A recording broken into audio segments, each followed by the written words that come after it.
Shalom, selamat sore Bapak Ibu Saudaraku yang terkasih di dalam nama Tuhan Yesus Kristus. Kalau kesempatan sore hari ini kita boleh mendengarkan firman Tuhan, itu adalah kasih karunia Allah di dalam kehidupan kita. Sebelum kita mendengarkan firman Tuhan, saya mengajak kita sekalian untuk kita bersama-sama berdoa. Bapa kami yang ada di dalam kerajaan sorga, di dalam nama Tuhan Yesus Kristus, kami bersyukur dan berterima kasih kepadamu Tuhan. Kalau kesempatan sore hari ini kami boleh memuji, memuliakan namamu, kami boleh menyembah Engkau Tuhan.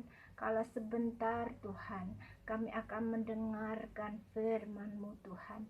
Kiranya Tuhan, Engkau berikan kami kemampuan-Mu untuk kami boleh mengerti apa yang menjadi kehendak-Mu dalam kehidupan kami. Terutama Tuhan, berikan kami kemampuan-Mu untuk kami boleh melakukan firman-Mu di dalam kehidupan kami. Terima kasih Bapa, di dalam nama Tuhan Yesus Kristus kami sudah berdoa dan mengucap syukur. Haleluya, amin. Puji Tuhan, Bapak Ibu Saudaraku yang terkasih di dalam nama Tuhan Yesus, saya akan membacakan kebenaran firman Tuhan yang saya akan baca di dalam Yohanes 16 ayat 7 sampai ayat yang ke-11. Demikian firman Tuhan. Namun benar yang kukatakan ini kepadamu adalah lebih berguna bagi kamu jika aku pergi. Sebab jikalau aku tidak pergi, penghibur itu tidak akan datang kepadamu. Tetapi jikalau aku pergi, aku akan mengutus dia kepadamu. Dan kalau ia datang, ia akan mengisahkan dunia akan dosa, kebenaran, dan penghakiman. Akan dosa karena mereka tetap tidak percaya kepadaku, akan kebenaran karena aku pergi kepada Bapa dan kamu tidak melihat aku lagi, akan penghakiman karena penguasa dunia ini telah dihukum. Puji Tuhan, Bapak Ibu Saudaraku yang terkasih di dalam nama Tuhan Yesus Kristus. Roh Kudus adalah roh penolong. Roh Kudus adalah roh penghibur yang diutus oleh Allah kepada orang-orang yang percaya kepada Dia sampai pada akhir zaman, sampai Tuhan Yesus datang pada kali yang kedua. Saat ini Tuhan Yesus berada di dalam kerajaan sorga. Dia duduk di sebelah kanan Allah Bapa di sorga. Tetapi Allah tidak membiarkan kita sendirian. Itulah sebabnya Allah mengirimkan Roh Kudus kepada kita manusia. Karena Allah tahu akan keterbatasan kita. Allah tahu akan kelemahan kita.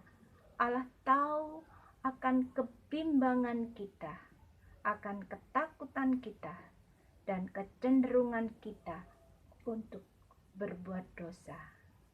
Itulah sebabnya Tuhan mengaruniakan Roh Kudus kepada kita untuk memimpin kita kepada kebenaran, untuk kita percaya kepada Allah, satu-satunya yang kita percaya.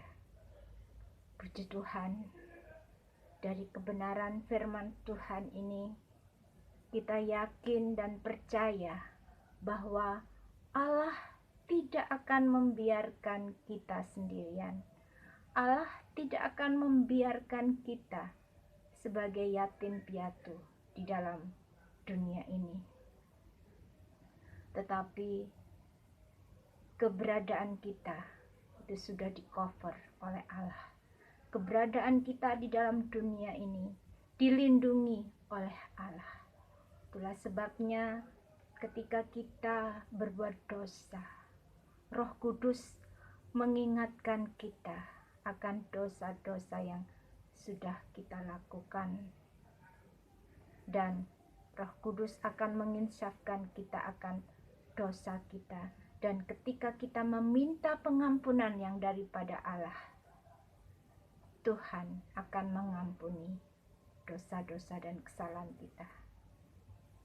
Tetapi yang sering kali terjadi di dalam kehidupan kita adalah kita tidak menyadari akan keberadaan Roh Kudus di dalam kehidupan kita. Sesungguhnya Dia, Roh Kudus, ada menyertai di dalam kehidupan kita. Biarlah kita sebagai orang-orang yang percaya, kita harus menyadari akan keberadaan Roh Kudus. Kita harus menerima Roh Kudus sebagai Roh yang berkuasa, yang menguasai, yang berdiam di dalam kehidupan kita sebagai orang-orang yang percaya. Di dalam firman Tuhan mengatakan, sebab roh yang ada di dalam kamu lebih besar daripada roh yang ada di dalam dunia ini. Saya mengajak kita untuk membaca di dalam Matius 12 ayat yang ke-31 sampai ayat yang ke-32. Sebab itu aku berkata kepadamu, segala dosa dan hujat manusia akan diampuni, tetapi hujat terhadap Roh Kudus tidak akan diampuni apabila seorang mengucapkan sesuatu menentang Anak Manusia. Ia akan diampuni, tetapi jika ia menentang Roh Kudus, ia tidak akan diampuni, di dunia ini tidak, dan di dunia yang akan datang pun tidak. Jadi sekali lagi saya tekankan di sini bahwa kita sebagai orang-orang yang percaya, kita harus menyadari akan keberadaan Roh Kudus di dalam kehidupan kita. Karena kalau kita seringkali sebagai manusia bersalah di dalam perkataan kita, dan seringkali apa yang kita lakukan, apa yang kita ucapkan itu menyakiti hati saudara-saudara kita atau orang lain yang mendengar apa yang kita katakan, apa yang kita ucapkan. Tetapi ada dosa yang sangat fatal yang firman Allah katakan, yaitu dikatakan di dalam Matius 12 ini, segala dosa dan hujat manusia akan diampuni,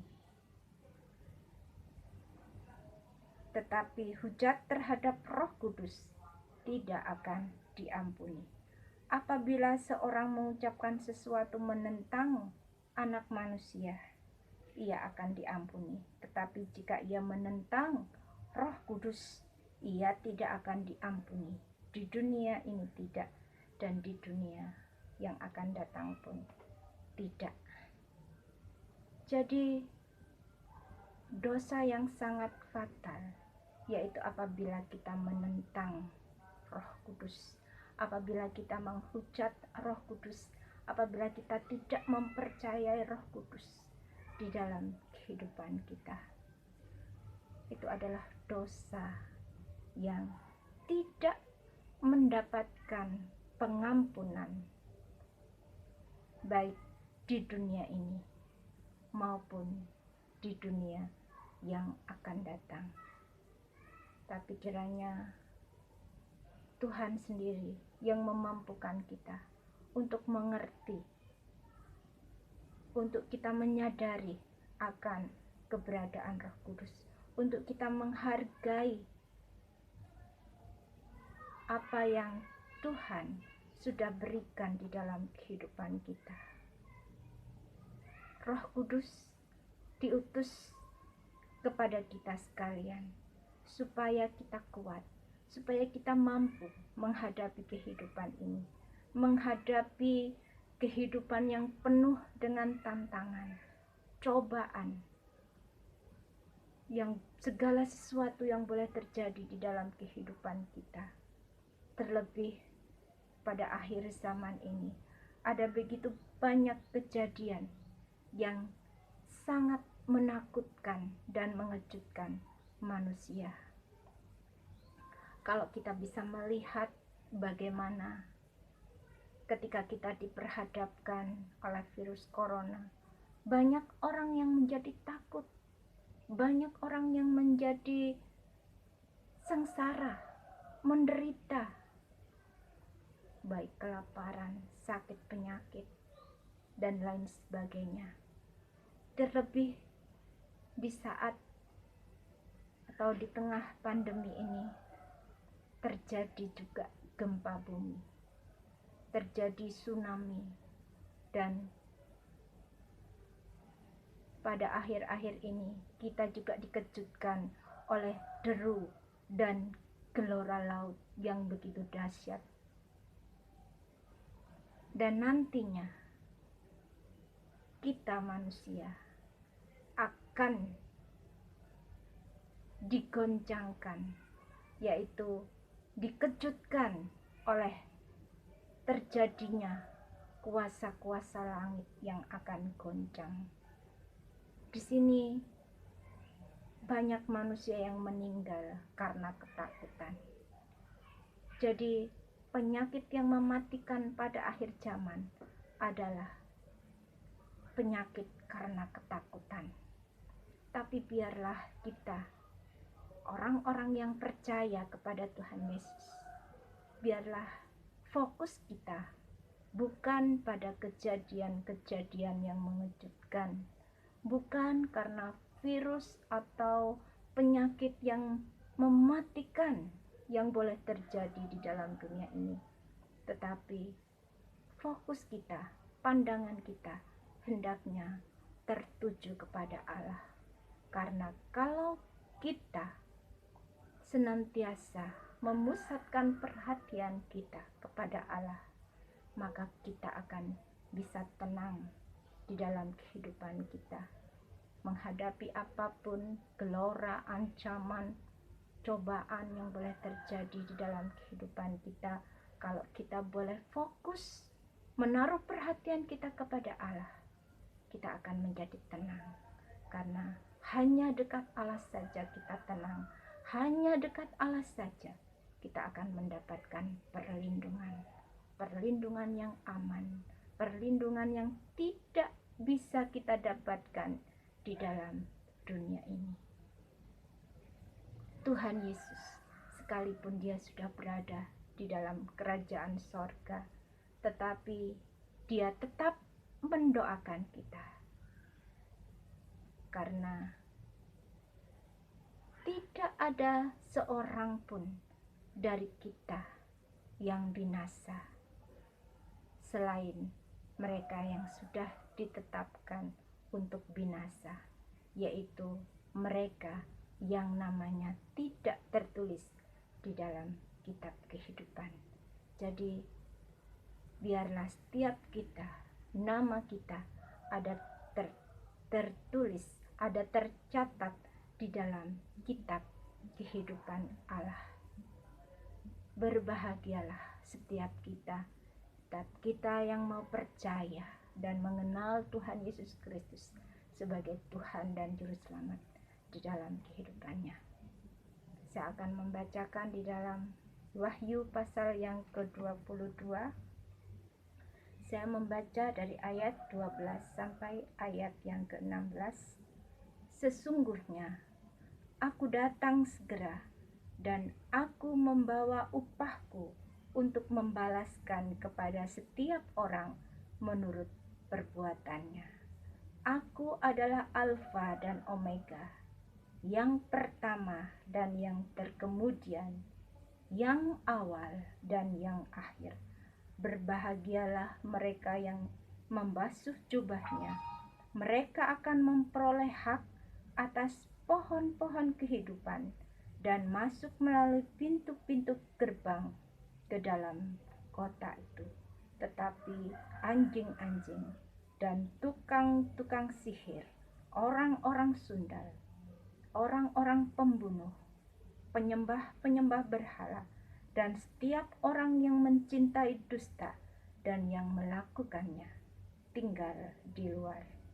Aku, Yesus, telah mengutus malaikatku untuk memberi kesaksian tentang semuanya ini kepadamu bagi jemaat-jemaat. Aku adalah Tunas, yaitu keturunan Daud, bintang timur yang gilang gemilang. Dan saya akan membacakan di dalam ayat yang terakhir. Mari saya akan bersama membaca di dalam Roma 10 ayat 9. Sebab jika kamu mengaku dengan mulutmu bahwa Yesus adalah Tuhan dan percaya dalam hatimu bahwa Allah telah membangkitkan dia dari antara orang mati, maka kamu akan diselamatkan. Puji Tuhan. Ini adalah janji-janji Allah di dalam kehidupan kita, bahwa setiap orang yang percaya kepada Tuhan Yesus, terlebih dia mengaku dengan mulutnya dan percaya dalam hatinya bahwa Tuhan Yesus adalah Tuhan dan Juru Selamat, maka kita akan diselamatkan. Puji Tuhan. Janji Allah, ya dan amin. Kita tidak boleh ragu, kita tidak boleh bimbang akan janji Tuhan. Karena janji Tuhan, kalau kita pegang, kalau kita percaya di dalam kehidupan kita, maka itu yang akan terjadi di dalam kehidupan kita. Dialah Roh Kudus yang akan memampukan kita, Roh Kudus yang akan menolong kita, bahkan menyertai kita sampai Tuhan Yesus datang kembali ke dalam dunia ini untuk menjemput setiap kita yang percaya, kita bersama-sama Dia di dalam kerajaan sorga. Amin. Berbahagialah setiap kita mendengar firman Tuhan dan yang melakukan di dalam kehidupannya. Mari kembali kita berdoa untuk mengakhiri firman Tuhan yang sudah kita dengar. Bapa kami yang ada di dalam kerajaan sorga, kami bersyukur dan berterima kasih kepadamu kalau kesempatan sore ini kami boleh mendengarkan firman-Mu. Kiranya Roh Kudus, Engkau yang senantiasa memampukan kami untuk kami boleh mengerti kehendak-Mu di dalam kehidupan kami, untuk kami boleh mempercayai Engkau saja Tuhan di dalam kehidupan kami, bahwa Engkau Allah yang menolong dan menyertai kehidupan kami, dan mampukan kami untuk melakukan firman-Mu dalam kehidupan kami. Terima kasih Tuhan, terima kasih.